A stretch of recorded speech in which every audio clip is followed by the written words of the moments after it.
Hello guys, welcome back to our YouTube channel Target with Bhanu. जैसा कि दोस्तों आपको पता ही होगा, डेली शाम को 7 बजे हमारा कंप्यूटर का प्रैक्टिस सेट होता है बीएसएफ हेड कांस्टेबल के लिए। जितने भी क्वेश्चंस हैं सारे के सारे प्रीवियस ईयर क्वेश्चन हैं। जितने भी आज तक के एग्जाम से पूछे गए क्वेश्चन हैं वो सारे मैं आपको कवर करा रहा हूँ। थंबनेल में आपने देख ही लिया होगा, अंकित भाटी सर ने दिल्ली पुलिस कांस्टेबल के लिए एक बुक लॉन्च की थी, तो फिलहाल मैं उसके सारे क्वेश्चन आपको करा रहा हूँ। तो ये सारे के सारे बहुत अच्छे क्वेश्चन हैं, मुझे खुद भी अच्छे लगे, तो इसलिए मैंने ये आपके साथ भी शेयर करना चाहा। 3 हमारे जो प्रैक्टिस सेट है मैं ऑलरेडी करा चुका हूँ, चैप्टर वाइज प्रैक्टिस सेट है।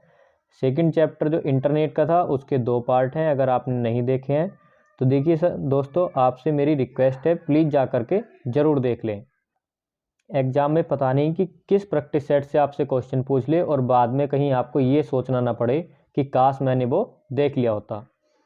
30 मिनट के आसपास के प्रैक्टिस सेट है एक, और जिन बच्चों के पास बुक है वो इनको अपना क्विज टेस्ट समझ के लगा सकते हैं।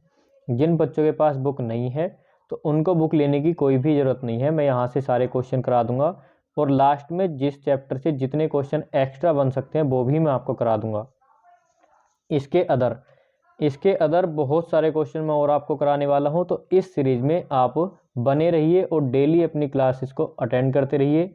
उसके लिए हमारे चैनल को सब्सक्राइब और बेल आइकन को ऑन कर लीजिए, जिससे हमारी वीडियोज़ के नोटिफिकेशन सबसे पहले पहुंचे आपके पास। तो दोस्तों, अगर वीडियो अच्छा लगे तो वीडियो को लाइक करना, वीडियो को अपने दोस्तों के साथ भी शेयर करना और हमारे चैनल को सब्सक्राइब करना, हमको सपोर्ट करना। दोस्तों, अगर किसी को वीडियो नहीं देखनी है तो वो अभी से छोड़ के जा सकता है, बीच में कोई भी वीडियो ना छोड़े।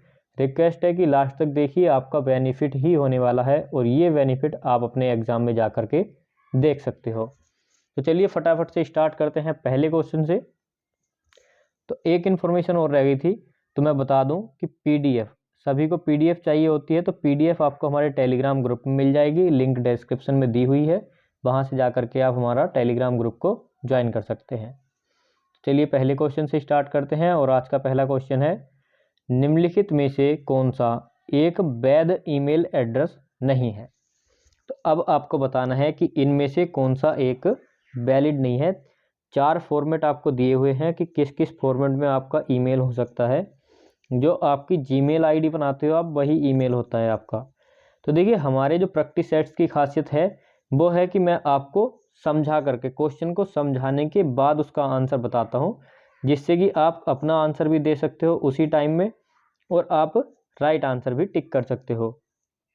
तो देखिए, जैसा पहला क्वेश्चन है, आपको यहीं से पता चल जाएगा कि मेरे पढ़ाने और समझाने का तरीका क्या है। और अगर आपको अच्छा लगता है तो प्लीज़ दोस्तों लाइक ज़रूर करना। सबसे पहला है email@domain.com। तो मैं आपको बता दूं कि @ से पहले जो भी आप लिखते हो, अगर आपका नाम सोनू है तो आप YS कुमार करके लिख सकते हो, सोनू कुमार @ इस तरह से, या सोनू कुमार 3647। तो @ से पहले जितना भी होगा उसको यूज़र नेम बोला जाता है, और जो @ के बाद होता है @gmail.com जो होता है, उसको पूरे को हम बोलते हैं डोमेन नेम। तो यहाँ पर इसीलिए डोमेन लिखा हुआ है। तो अब आपको बताना है कि कौन सा नहीं है। तो देखिए, आप ईमेल यानी कि एक ये हिंट दिया हुआ है, आपका नाम, अगर आपका नाम ईमेल है तो आप अपना ईमेल आईडी इस तरीके से बना सकते हो।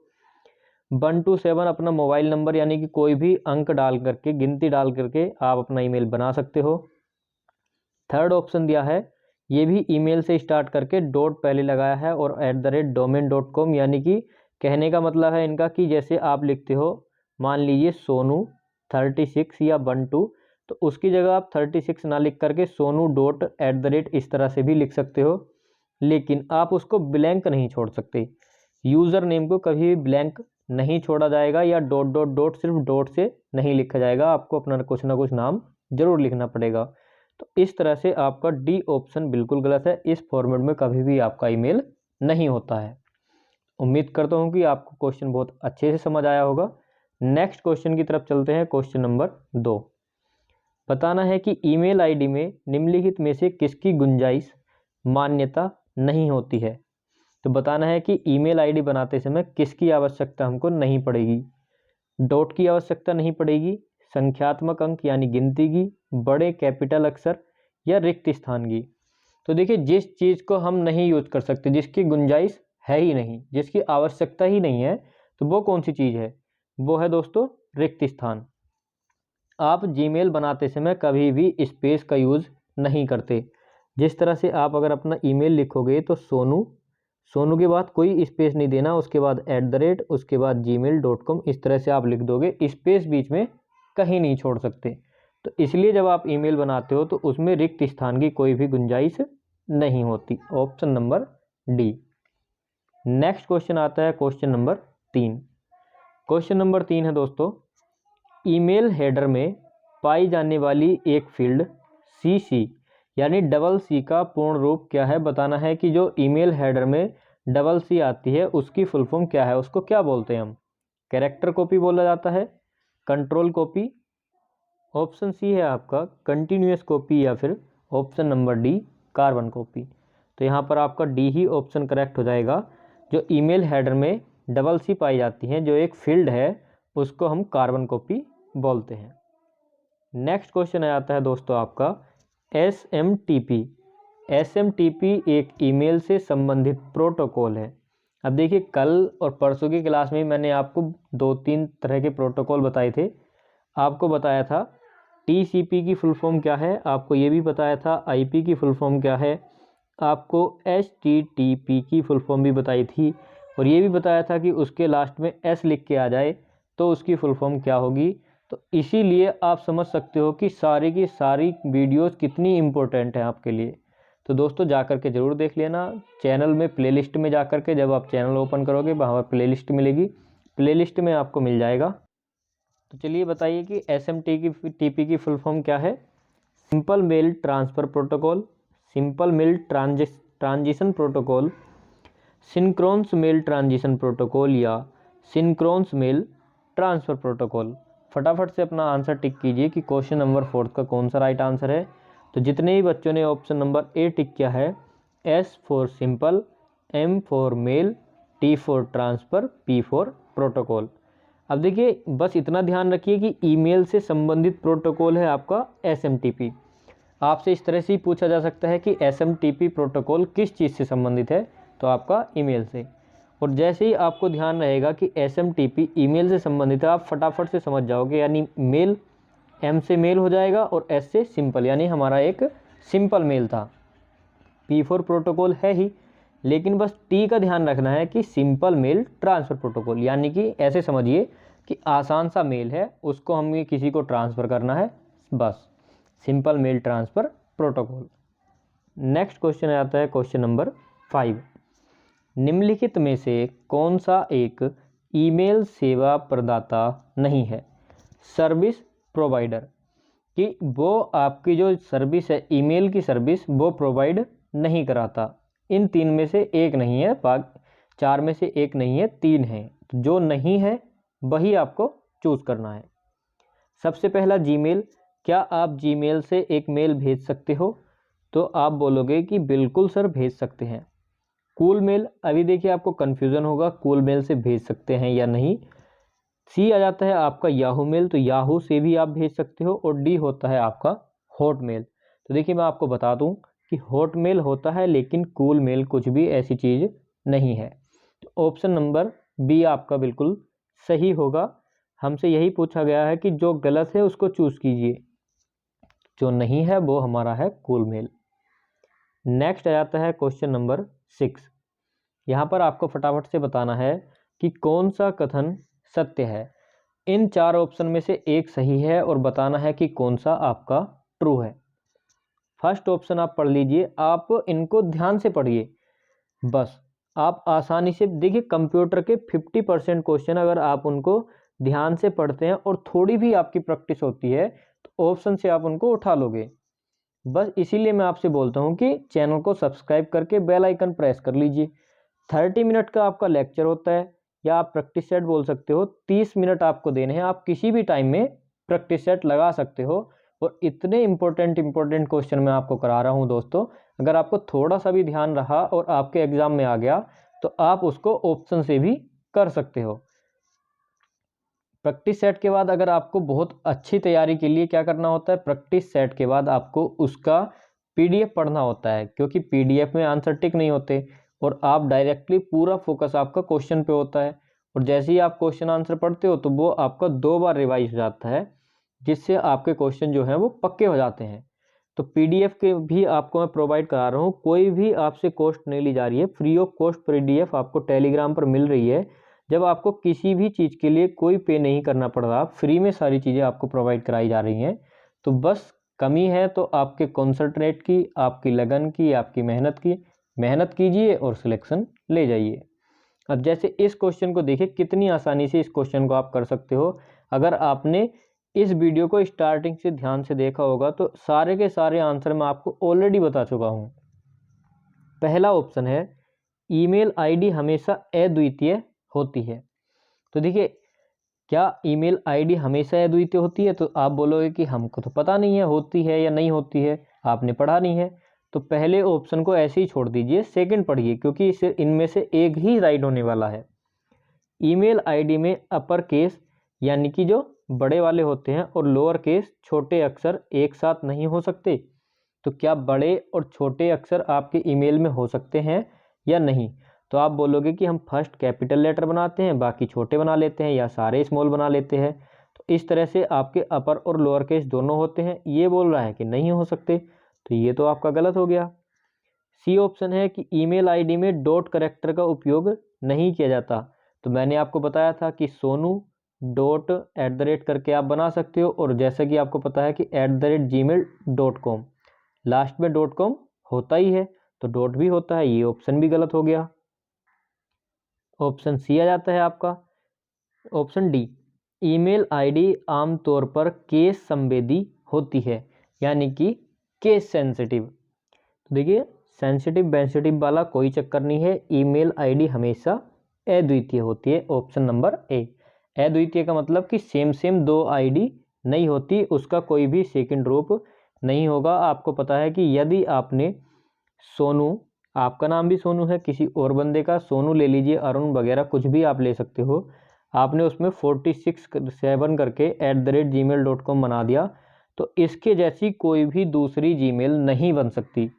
जब आपने जीमेल बनाते होंगे तो काफ़ी बार आपको भी सजेशन लेना पड़ता होगा, या दिक्कतें पड़ती होंगी कि वो बोलता है कि सेम ऑलरेडी एग्जिस्ट, यानी कि उस जैसी पहले से ही मौजूद है, तो ये नाम आप नहीं रख सकते, कुछ और चेंज कीजिए। तो यही पहले वाले ऑप्शन का मतलब था, और पहला ऑप्शन बिल्कुल करेक्ट हो जाएगा। नेक्स्ट आ जाता है क्वेश्चन नंबर 7। बताना है कि इनमें से कौन सा प्रोटोकॉल ईमेल मैसेज को सर्वर की ओर पुश करता है। सर्वर और एक होता है दोस्तों क्लाइंट। ये दोनों चीज़ मैंने आपको पहले पार्ट में, जब फर्स्ट प्रैक्टिस सेट आपको कराया था, तभी आपको बताया था कि सर्वर क्या होता है, क्लाइंट क्या होता है, होस्ट क्या होता है। ये सारी चीज़ें मैंने आपको ऑलरेडी बता दी। तो अगर फर्स्ट पार्ट आपने नहीं देखा है तो देखिए किस तरह से पहले पार्ट, दूसरे पार्ट, तीसरे पार्ट से, मतलब एक दूसरे से सारे के सारे पार्ट कनेक्टेड हैं।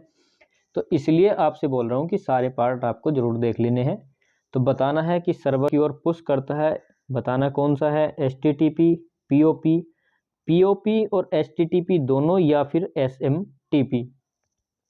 तो 7 का राइट आंसर हो जाएगा आपका SMTP, सिंपल मेल, अभी बताया था आपको। नेक्स्ट आ जाता है आपका क्वेश्चन नंबर 8। POP एक ईमेल संबंधित प्रोटोकॉल है। POP का पूर्ण रूप क्या है? पिछले क्वेश्चन में भी आपको POP दिया गया था।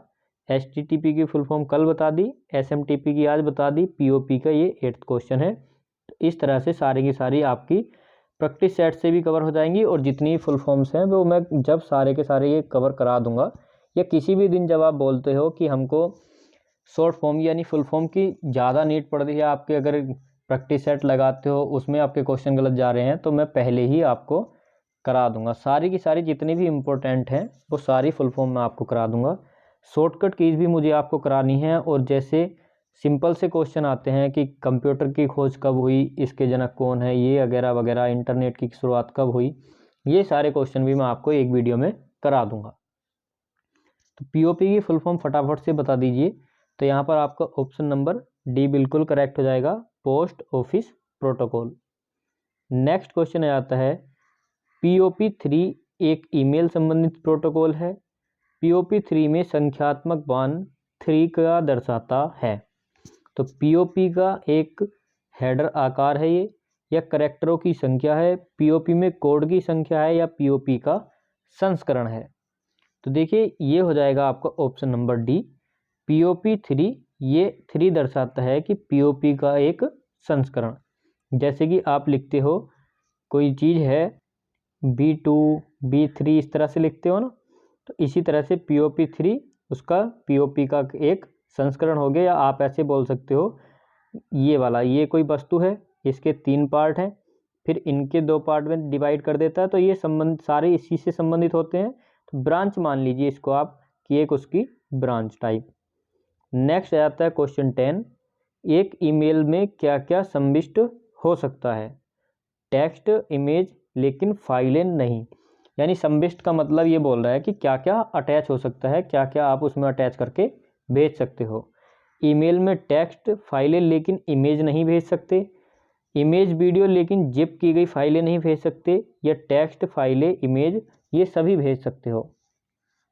क्या क्या भेज सकते हो आप? तो क्वेश्चन नंबर 10 का फटाफट से आंसर टिक कीजिए, ऑप्शन नंबर डी, कि हम इमेज भी भेज सकते हैं, हम फाइल भी भेज सकते हैं, टेक्स्ट भी भेज सकते हैं, हम जिप की गई फाइल भी भेज सकते हैं, हम सारी की सारी चीज़ें ईमेल के थ्रू भेज सकते हैं। नेक्स्ट क्वेश्चन आता है क्वेश्चन नंबर 11, कौन सा प्रोटोकॉल ईमेल सर्वर से मैसेज प्राप्त करता है? तो कौन सा प्रोटोकॉल है जो ईमेल सर्वर से मैसेज प्राप्त कर रहा है? तो वो हो जाएगा आपका POP।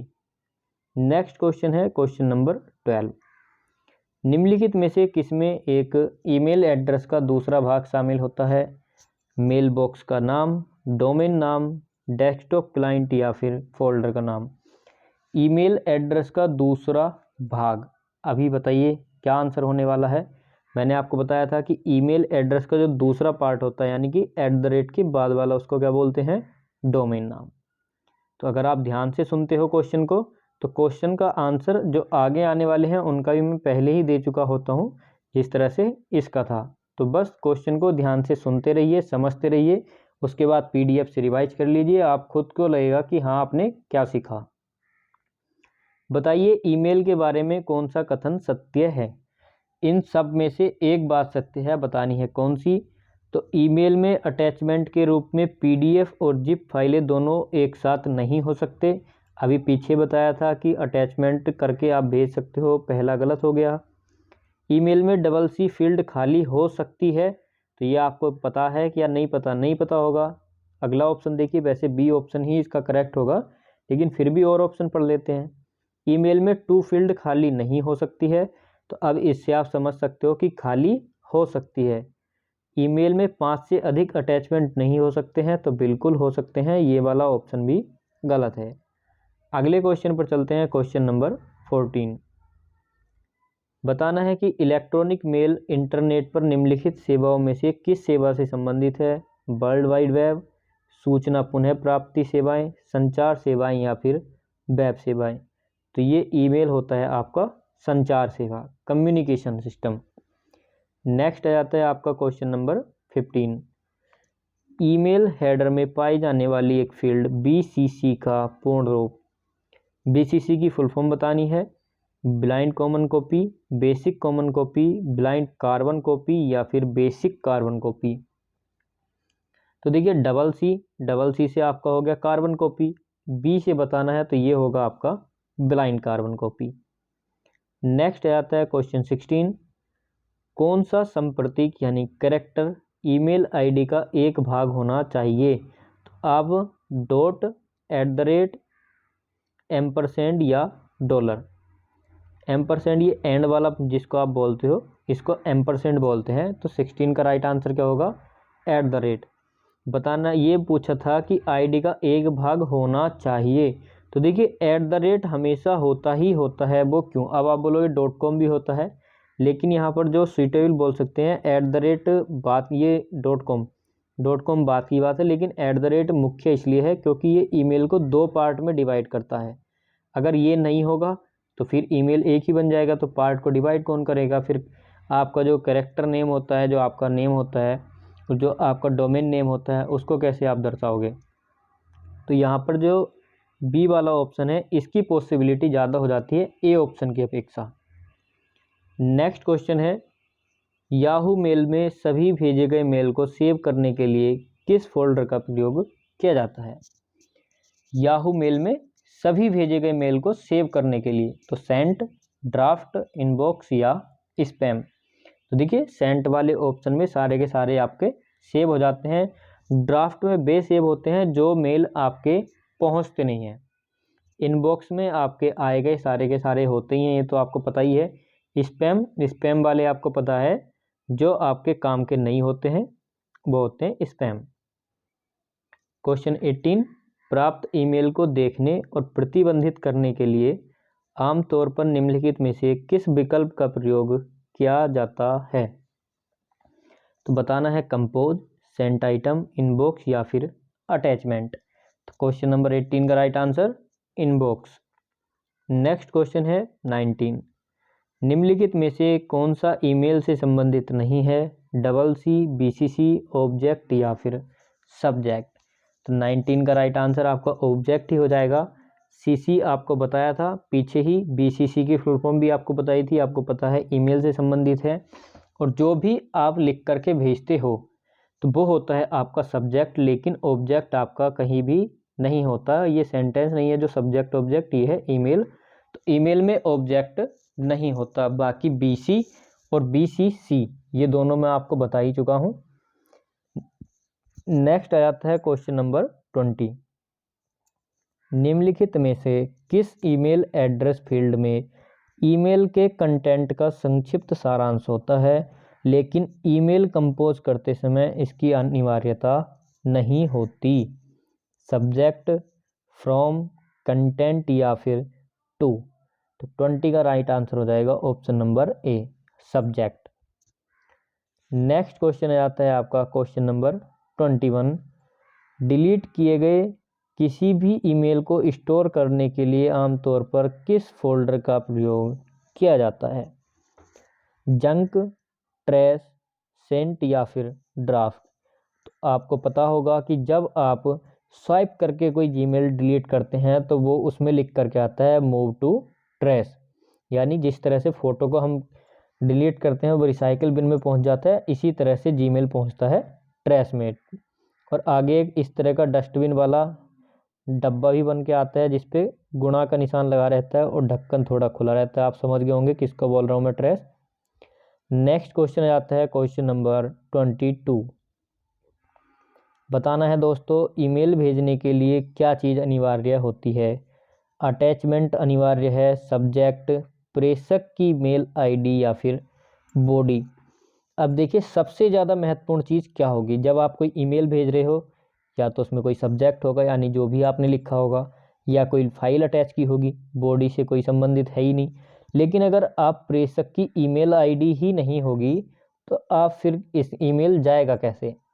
ईमेल भेजने के लिए सबसे महत्वपूर्ण चीज़ है प्रेषक की मेल आईडी। नेक्स्ट क्वेश्चन है क्वेश्चन नंबर 23, यहाँ पर आपको बताना है कि कौन सा आइकन प्राय ईमेल में अटैचमेंट को जोड़ने के लिए प्रयुक्त किया जाता है? कोई इमोजी आइकन है, GIF आइकन है, पेपर क्लिक आइकन है या फिर स्टेशनरी आइकन है? तो 23 का राइट आंसर दोस्तों option number B, paper click icon. Question number 24 है हमारा, ईमेल मैसेज कंपोज करते समय निम्नलिखित में से क्या आमतौर पर एड्रेस फील्ड से संबंधित नहीं होता? फ्रॉम, OCC, टू या CC। तो बताना है 24 का राइट आंसर, तो ये हो जाएगा आपका OCC। कब? जब ईमेल मैसेज को कंपोज किया जाता है, तो एड्रेस फील्ड से संबंधित नहीं होता OCC। क्वेश्चन नंबर 25 की अगर बात करें तो आगत ईमेल किस फोल्डर में स्टोर होते हैं?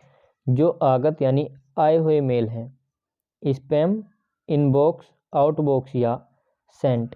तो 25 का राइट आंसर क्या हो जाएगा दोस्तों? इनबॉक्स। मैंने आपको बताया था जो भेजे गए हैं वो सेंट में, जो भेजने की कोशिश की लेकिन गए नहीं है वो हमारे ड्राफ्ट में सेव होते हैं, और जो हमारे आए और गए यानी कि आए हुए वाले हमारे कहाँ होते हैं, इनबॉक्स में। नेक्स्ट क्वेश्चन आ जाता है हमारा दोस्तों 26, ईमेल आईडी एस पर विचार करें। अब विचार कीजिए, यहाँ पर आपको ऑप्शन दिए गए हैं, वो बताना है कि कौन कौन से आपके ऑप्शन सही हैं। तो पहला है आपका reviewer@gmail.com, ये है review@gmail.com, review.v@gmail.com और revive@gmail.com। तो फटाफट से अपना आंसर टिक कीजिए। तो यहाँ पर आपका केवल और केवल एक ऑप्शन सही होगा, reviewer@gmail.com, यानी कि ऑप्शन नंबर डी, केवल विकल्प एक सही है, ईमेल आईडी है। जो सही ईमेल आईडी है वो है ऑप्शन एक। नेक्स्ट क्वेश्चन की तरफ चलते हैं, क्वेश्चन नंबर 27। तो इसमें बताना है ईमेल एड्रेस के संदर्भ में निम्नलिखित में से कौन सा कथन असत्य है। इस बार आपको गलत वाला चूज करना है, तो फटाफट से बताइए कौन सा गलत है।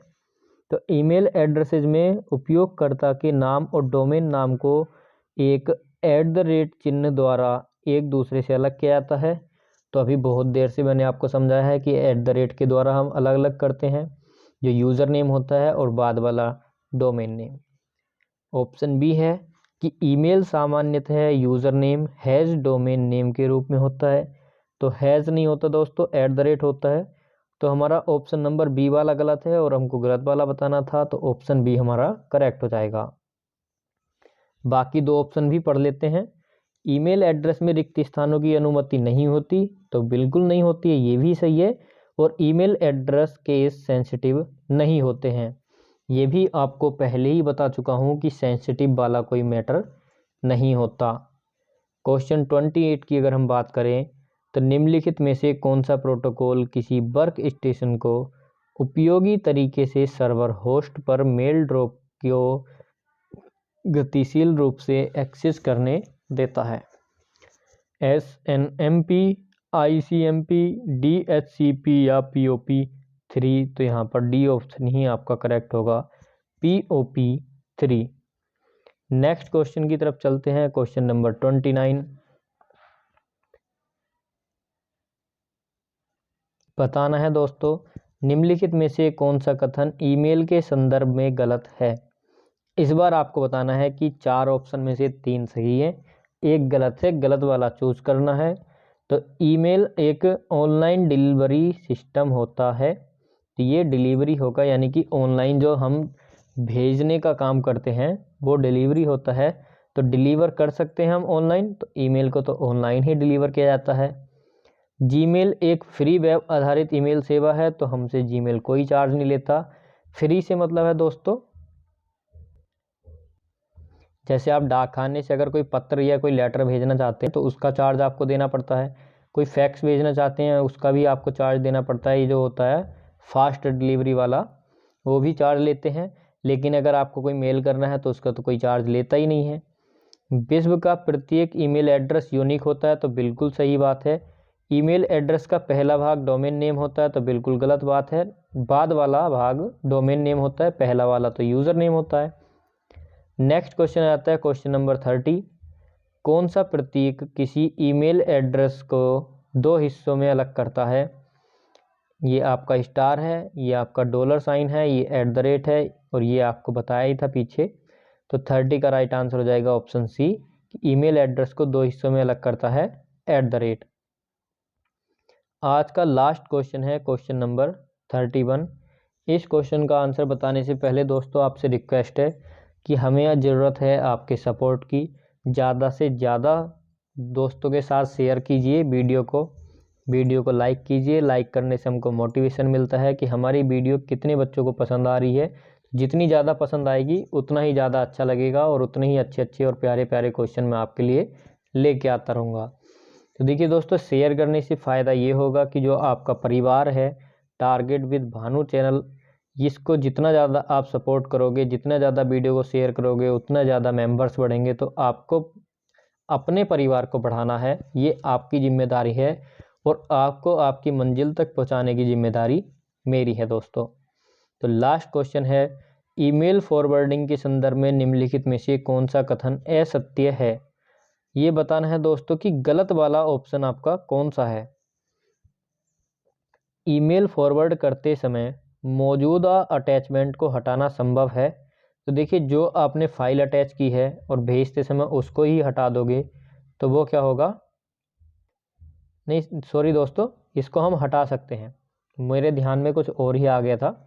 तो ईमेल फॉरवर्ड करते समय मौजूदा अटैचमेंट को हटा सकते हैं। ऑप्शन बी है कि ईमेल फॉरवर्ड करते समय मौजूदा अटैचमेंट को हटाना संभव नहीं है।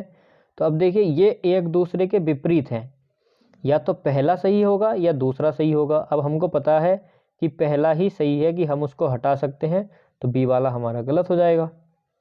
ऑप्शन सी है कि ईमेल फॉरवर्ड करते समय मैसेज जोड़ना या मौजूदा मैसेज को एडिट करना संभव है, तो ये भी सही है। और ईमेल फॉरवर्ड करते समय बहुत से प्राप्तकर्ताओं को एक साथ फॉरवर्ड करना संभव है, तो ये भी आपका सही है। तो ये थे दोस्तों आज के आपके 31 क्वेश्चन।